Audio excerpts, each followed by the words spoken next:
Is the microphone on? Alright.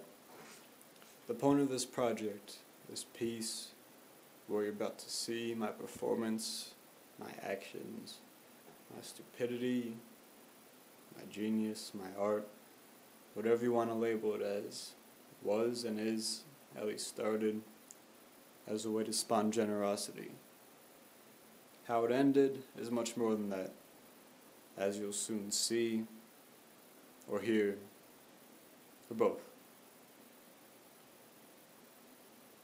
That's me, Rudy Ruderman. And instead of devising an introduction to what I did, I'll give you the raw experience of it. At least I'll try. Here we go. It started with me walking out of my current home into the 37-degree windy city. An average day for most, but not for me. My heart was pounding fast. My face was flushed, not from the wind, but with an embarrassed anticipation. Bums are a common sight in Chicago, mostly ignored due to their perpetually unchanging experience, their helplessness,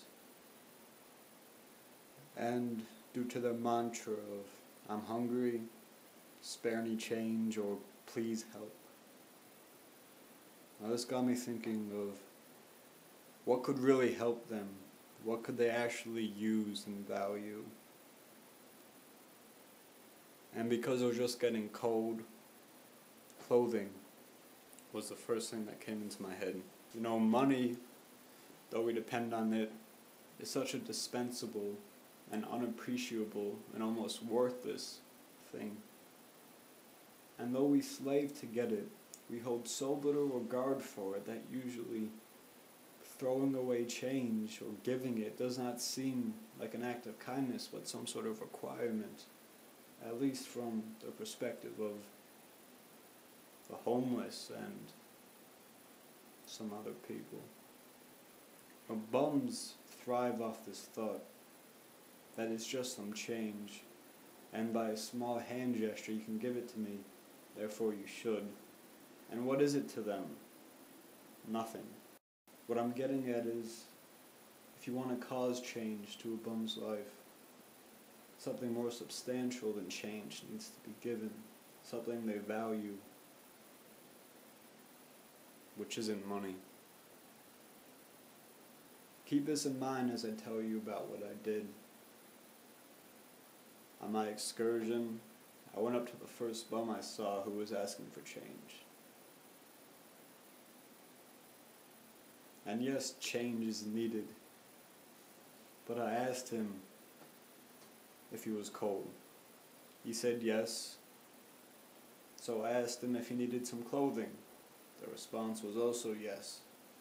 So I took off my jacket, held it out, offered it to him, and as you'd expect, he had an astonished look on his face. I said to him, "I'd like to give you some clothing." And he responded, "Off your back? No thank you. Put your jacket back on, it's cold out." I again offered and I implored that he take it, but he was obstinate in his refusal. Wow, right? I mean, a bum will gladly take change from you, but when it's something of more value, they refuse. Well, determined to complete this project, I walked until I saw another homeless man. This one appeared to be worse off, in a more desperate circumstance. He was escaping the cold in the doorway of a closed building, surrounded by what looked like everything he owned. I approached and asked the same questions. Are you cold out here? Yes. Do you need clothing? Yes, I could use some. So once again I took off my jacket and made the gesture of giving. Shocked. He said, "What? I'm giving you my jacket. You can use it more than I." So with resignation, he accepted. I then took off my shirt and repeated the same gesture, and this caused vigor, energy to enter into his voice. "Put your shirt back on, sir," was what he said. I said, "I'd like to give it to you." "No, it's cold out. I'd like you to put it back on. Please accept it. I'm giving it to you. I don't need it. I'd like you to have it." Now, he responded with, "For the sake of decency, put it back on." I can hear sincerity in his voice. And therefore, I put my shirt back on, walked away, and continued my journey with At least I'd given away my jacket. My next victim of giving was found further down Michigan Avenue. He was a figure crouched on a bridge with a sign, and I asked him if he needed clothing. He said he did, so I took off my shirt and handed it to him. He seemed a bit dazed, and his refusal was short. But, lo and behold, he accepted. Now, I knew my pants would be the hardest item to donate, so I walked out of the bum site. I took them off and reapproached the same one, and almost hurriedly I gave it to him. I was now solely in my boxers and shoes, the sole requirements of this day and age. And this, what I just described, is a summary of what I've done.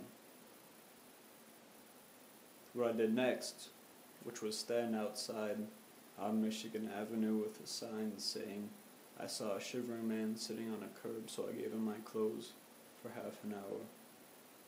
That next act, which was a way to publicize what I did, is not of importance in this video, for this video itself broadcasts what I did to other people. But as you're watching this and listening to what I say, remember, it's not what I did that's the important thing. It's the response from the bums themselves. Bums survive off receiving. They depend on the donations of others, but when I gave, I got a refusal. My act of giving something more than money caused them to do something more than simply accept. It is a belief of mine that kindness spurs kindness. So when they witness someone do more than drop coins, sympathetic emotions arise within them, and these sympathetic emotions, which are the foundations of kindness, take such a hold on them that they cannot bear the thought that if they accept this, they will be taking from someone else. What this possible reaction did is cause the bum, who has almost nothing, to refuse the donation of a usable good, my clothing, and what can happen because of what I did. So I ask of you to analyze the result of my interactions and perhaps carry out an idea yourself, even do something kind.